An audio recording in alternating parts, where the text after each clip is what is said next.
being pregnant and being a new mom in Saudi Arabia is a little different than I expected.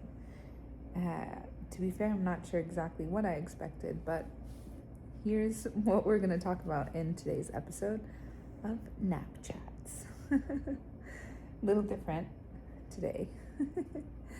But this is episode, I think we're on 15 out of 30 days that I am recording an episode and posting every day to practice consistency and do something a little different with our nap time. So, my pregnancy journey, I think, is unique for a few reasons. But we found out we were pregnant when we were in Saudi Arabia, and we actually had a few trips planned already to Dahab, which is in the Sinai Peninsula of Egypt. And we have quite a few friends there, so when we were going to visit, we asked some friends if they had like a OBGYN that we could go visit, do our first couple of checkups. And of course, they had people in mind. And our first two, we did a checkup at 6 weeks, which I think is like the earliest you can really tell or see anything. And then again at 8 weeks, just because we were there and we could. Now, this is a fact that like blows my mind every single time.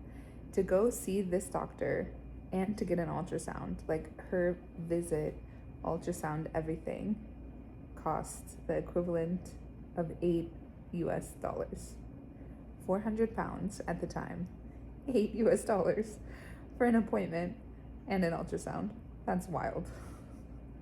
Like for us to fly to Egypt and have this appointment, altogether cheaper than a lot of the other visits that we did in different places. So I just think that's wild. And she was lovely, you know what I mean? A very easy appointment. I think it's interesting because so her office was in Sharm el-Sheikh, which is about an hour drive from Dahab. And you kind of get a number assigned and about a time that she'll see you, but it's kind of, you know, you don't necessarily know how long each appointment before you is going to take.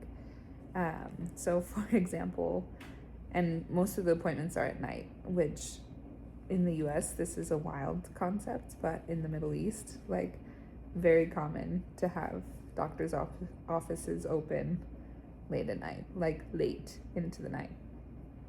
And this wasn't Ramadan or anything. This was just a regular Tuesday night. So our appointment, I think, was at 8 o'clock, and I maybe saw her at 9:30 or 10. But there's a little cafe outside to sit and hang out in. Really wasn't that bad to be waiting.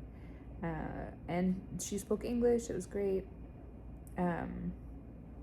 So first two appointments were actually in Egypt. Then we realized, okay, if we're gonna do a checkup every month or so, every couple of weeks, every month, like truly it's not realistic to be flying over to Egypt, especially because there's not direct flights either way. Like there's no direct flights from Al-Ala into Egypt. If we flew from Medina or Jeddah, you don't go direct to Sharm el-Sheikh, you would go through Cairo first. So we quickly realized we needed to find someone else. So talked with a few friends here in Al-Ala, thinking like, okay, who do we know that already has kids here in Al-Ala, and what did they do? Both locals, like Saudis, Al-Ala locals, and other foreigners. And it was interesting because everyone went elsewhere. They either were doing checkups in Medina or Tabuk, which are about, 3.5 or 4 hours in different directions, or all the way to Riyadh or all the way to Jeddah, which are flights or we ended up going to Jeddah. We had actually our neighbor's recommendation. It was the same doctor that delivered her youngest sister. So we were like, okay, you truly know this person and have a lot of confidence in them. So we'll go to their clinic. And so what we would do is we would drive the 3.5 hours to Medina, park the car, and take the train into Jeddah, and then just Uber around Jeddah. We actually would only go, for a night, spend the night, go to the appointment, and then head back the next day. But the train is another 2.5 hours or so. So altogether, the travel time is still about 5+ hours. Like it is not an easy thing to do. At the beginning of the pregnancy, it was fine. Mito and I do a lot of road trips, so we know that road to Medina from Al quite well. And the train, I will say the trains here in Saudi are absolutely beautiful. The train stations are very clean. The trains themselves are very clean, whether you do like the regular coach class or I don't think we've ever done the like VIP, cars. But if the coach is beautiful, I can only imagine what, the business class is like. And one note about the trains is they are very on time. We have missed a few trains, unfortunately. Annoyingly so. Because you have to be on the platform, like through the gate, scan your ticket on the platform at least 10 or maybe even 15 minutes before the train gets there. And it leaves exactly on time. So even if you're 1 minute, you're 9 minutes before the train, they won't let you in. So that is a note, especially in other places in the Middle East where like Mito and I have been running after a train in Alexandria, a train that was already late. Like a movie, running and throwing our bags on and like running in the train to catch it. So to have a train be exactly on time and you have to be extra early to be let in threw us a little bit for a loop. Anyway, that's a completely different story. So we were going to Jeddah again on this, let's say 6-hour ride each way. And the clinic was beautiful, I will say. It was a private clinic. The doctor was very kind, and thankfully, alhamdulillah, that like it was a pretty standard pregnancy. So not much in terms of like anything to worry about or any extra medications to take. I am O negative blood type. So the one thing about being a negative blood type is if the baby ends up being a positive blood type, then you have to do like this injection at 28 weeks and then again right after they're born, just for any like mixing of the blood in case like that's just one thing, but that's pretty standard across all pregnancies. And then this is another story that we will like go way into, but we decided we were going to give birth in Brazil, and why that's a whole other story. Like there's a lot that goes into that. The main reason why is that baby now has Brazilian citizenship, and we eventually will be able to get citizenship as well, so we can all have a Brazilian passport, which is very important to us, I think. Again, that's another video that we will do later.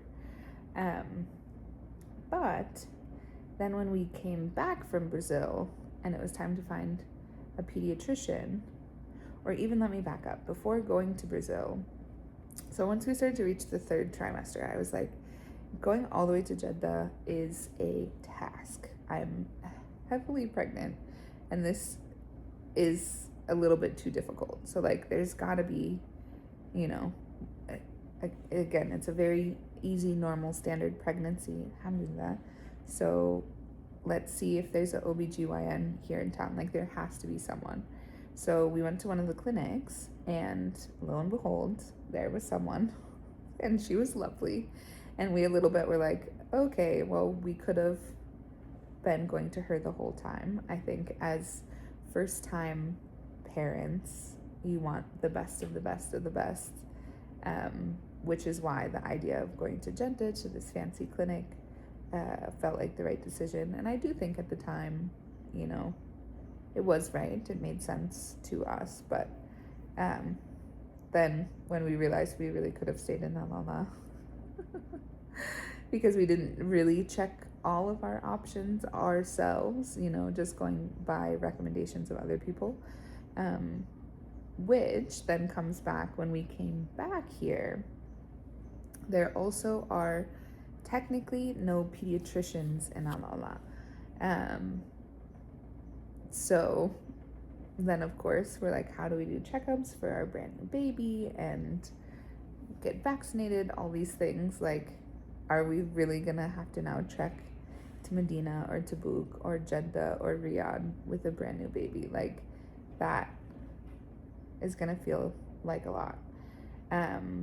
So again, asked around what people did, and either people went back to their home countries to do vaccines, or Riyadh to see a pediatrician and things. And we're like, okay, well, let's go to one of the clinics in town now that we've learned. And there's private clinics and government clinics. Mito actually went to the government clinics first, and they said, actually, this I think is really cool. All babies, no matter their nationality or visa status or anything, vaccinations are free. So, while they don't necessarily have a pediatrician, they still have like a baby care unit, let's say. Now, I will say we did have to go to the hospital more than once because they had specific times and a specific doctor to administer the vaccines, and it took a little bit to get that information. But once we figured that out, totally fine. Got her in the system, got the vaccines. Alhamdulillah, again, things were very easy. And, oh, excuse me. Again, very cool fact that, like, all babies, no matter what, can get vaccinated. And now, in terms of the pediatrician, like having an actual checkup, we did talk. We're like, okay, the pediatrician we saw in Brazil, we absolutely adored. She's a wonderful human being. But mostly it's like we would get to ask our questions. She checked the weight, the length, because it's not really height yet, and a few other like little checks. But overall, like, there's not really much. Again, if it's a standard, inshallah, standard, everything's looking good. And turns out our neighbor's wife is actually a pediatrician, who is between here and Jeddah. So when she comes to visit, we say, hey, just do a little check on the baby. How are we looking? Things are good. Great. Okay. Amazing. So that's a little bit about being pregnant in a small town, a very small town in Saudi Arabia, and then the, beginning stages of motherhood. I think I will say some like tips or just comments in general. I feel very fortunate that Mito is a native Arabic speaker, because for him to go to the clinic, the government clinic beforehand, and get that information was a lot easier about the vaccines. I know there are foreigners who have done it, And even we have a WhatsApp group. There are a few WhatsApp groups for parents or just for people that are living here. Someone asked literally the day after we had gotten vaccines, about getting vaccines when you don't have your Ikama yet, which is like your national ID. So I was able to pass on the information and the days and times that you can go to the clinic and where exactly everything was. So there are, there are supports here. I feel like people really do try and share information, with the rest of the community as much as they can. Again, everyone has their own journey and opinions, especially when it comes to pregnancy and new motherhood, new parenthood. And, again, if you want to go all the way to Riyadh or Jeddah for in-person pediatrician checks, that's your prerogative. Same on the vaccines, that's a whole different topic. But I think one thing I learned is there are, like, you can get other people's opinions, but then also do your own research, which sounds obvious, but I think, like, in terms of the OBGYN and being able to do, the prenatal appointments here in Al-Allah versus going all the way to Jeddah as often as we did. But again, everything worked out great. And here we are back on the farm. So thanks again for listening. If you've come all the way to the end here, I hope you enjoyed, learned a little something. Subscribe for more life on the farm, life as a new mom, talks about getting creativity back, starting a small business. We've got a lot of things to talk about here. So stick around and I'll see you tomorrow.